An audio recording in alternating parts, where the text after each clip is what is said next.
Pertama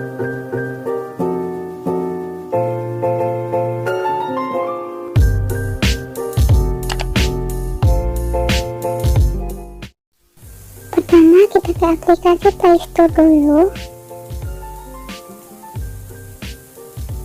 terus kita cari aplikasi Gbox,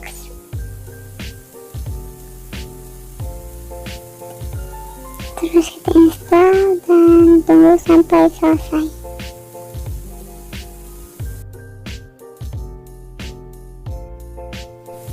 Terus kita buka aplikasinya. Nah, tampilannya bakal kayak gini. Terus kita klik lewati aja. Nah, scroll ke bawah, terus klik Gbox keyboard, next, mobile and setting. Nah, aktifkan Gbox keyboardnya, terus aktifkan juga bukan ke keyboard, keluarkan aja, terus klik yang use.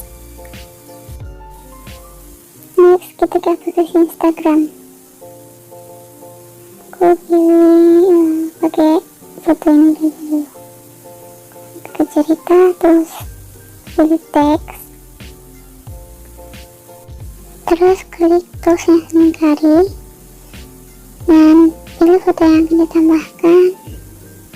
Atur letak sesuai yang kalian inginkan.